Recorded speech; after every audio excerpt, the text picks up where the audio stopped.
Activity 6 answer the following questions. নিচের প্রশ্নগুলোর উত্তর দাও। এখানে এ দাগে রয়েছে which trees did Subal and মাদল সি ইন দ্য ফরেস্ট, মানে কোন কোন গাছ সুবল এবং মাদল বনে দেখেছিল। তো উত্তরটা তোমরা এখান থেকে শুরু করবে। সুবল অ্যান্ড মাদল, দেখো এখানে সি রয়েছে কিন্তু প্রশ্নটা রয়েছে পাস্ট টেন্সে, এখানে ডিড রয়েছে, তাই সির পাস্ট টেন্স করে দেবে। সির পাস্ট টেন্স হবে স। তাহলে সুবল অ্যান্ড মাদল স sundari, hental and goran trees in the forest. এরপরে বি দাগে রয়েছে what did they hear suddenly, তারা হঠাৎ কী শুনেছিল।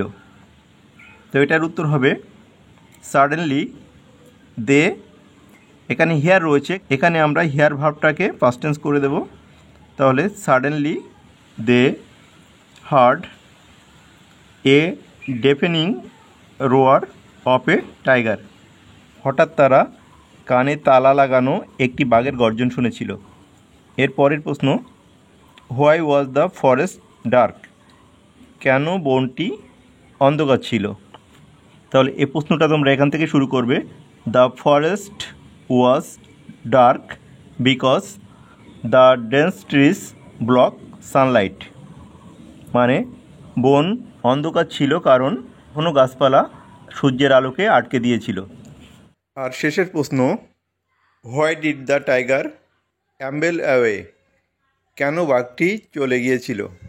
তো এটা লিখবে the brothers did not challenge the tiger, they kept them cool and stood like statues, so the tiger was back, মানে ভাইরা বাঘটির মুখোমুখি দাঁড়ায়নি, তারা নিজেদেরকে শান্ত রেখেছিল এবং তারা একেবারে সেই স্ট্যাটুর মতো করে, মানে প্রতিমূর্তির মতো করে স্থিরভাবে দাঁড়িয়েছিল, সেই জন্য বাঘটি চলে গিয়েছিল।